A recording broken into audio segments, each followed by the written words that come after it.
भारत की बढ़ती ताकत चीन के लिए कैसे सिरदर्द बना है, आप इस रिपोर्ट से समझिए और चीन के मुखपत्र द्वारा लिखे गए इस लेख से, जिसमें चीन की पोल खुल गई है।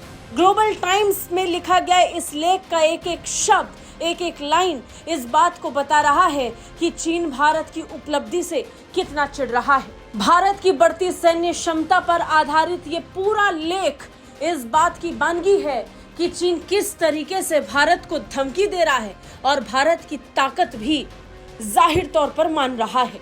बड़ी बात ये कि इस पूरे मामले में चीन संयुक्त राष्ट्र में भारत की स्थायी सदस्यता की मांग को भी घसीट लाया। अपने इस लेख में ग्लोबल टाइम्स ने भारत की अग्नि 5 की खूब तारीफ की और अग्नि 5 की क्षमता का जिक्र करते हुए उसने ये खुले तौर पर लिखा कि भारत अपनी सैन्य क्षमता को मजबूत कर रहा है। चीन ने कहा कि भारत बड़े पैमाने पर हथियारों को बना रहा है और अपनी बैलिस्टिक मिसाइल की टेक्नोलॉजी को मजबूत कर रहा है। ये अच्छी बात है कि भारत ऐसे रॉकेट बना पा रहा है जिससे कई सैटेलाइट एक साथ छोड़ी जा सके और इसमें MIRV टेक्नोलॉजी को भी नजरअंदाज नहीं किया जा सकता है।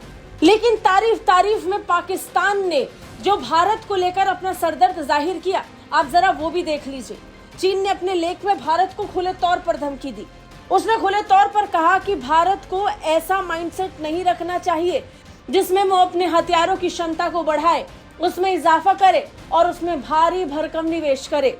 चीन बल्कि यह हिदायत दे रहा है कि भारत को अपना पैसा जनता पर लगाना चाहिए, हथियारों पर नहीं। चीन पाकिस्तान का भी इस लेख में जिक्र हुआ और इसका आरोप चीन ने वेस्टर्न मीडिया पर लगा दिया। इस लेख में कहा गया कि वेस्टर्न कंट्रीज भारत को उकसाती हैं।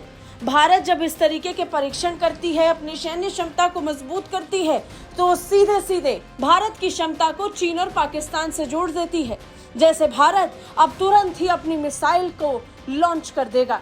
इस आर्टिकल में इसे खतरनाक बताया गया, लेकिन सबसे प्रमुख लाइन इस पूरे लेख की संयुक्त राष्ट्र को लेकर के थी। भारत को धमकी देने, भारत को डराने के बीच संयुक्त राष्ट्र को लेकर लिखी गई ये एक लाइन वाकई सबका ध्यान खींच रही है। चीन ने अपने लेख में लिखा कि भारत को लंबे वक्त से UN सिक्योरिटी काउंसिल में परमानेंट सीट चाहिए। सिर्फ इतना लिखा, लेकिन इसके ऊपर और नीचे जिस अंदाज में चीन ने भारत को धमकी दी है, उसे अगर सीधे सीधे से जोड़ करके देखा जाए तो चीन कहीं ना कहीं भारत पर दबाव बनाने की कोशिश कर रहा है कि अगर Bharat United nation security council में स्थायी सदस्यता चाहता है तो उसे अपने हथियारों और सैन्य क्षमता को लेकर नर्म रुख अपनाना होगा। और उसके बाद बाकी की कसर उस अगली लाइन ने पूरी कर दी, जिसमें वो खुले तौर पर भारत को धमकी दे रहा है कि भारत को अपना पैसा मिलिट्री इक्विपमेंट्स को मजबूत करने में नहीं बल्कि लोगों पर लगाना चाहिए। इसे लेकर भारत इतना कहेगा कि चीन को अपनी आर्थिकी पर ध्यान देना चाहिए और बिगड़ती अर्थव्यवस्था को संभालने के अवसर खोजने चाहिए। भारत बड़े स्तर पर अब अपनी हथियार क्षमता को मजबूत करने में लगा है, जिसे और मजबूत करने से खुद चीन भी नहीं रोक पाएगा। क्या कहेंगे आप? कमेंट करके जरूर बताएं। ब्यूरो रिपोर्ट, भारत तक।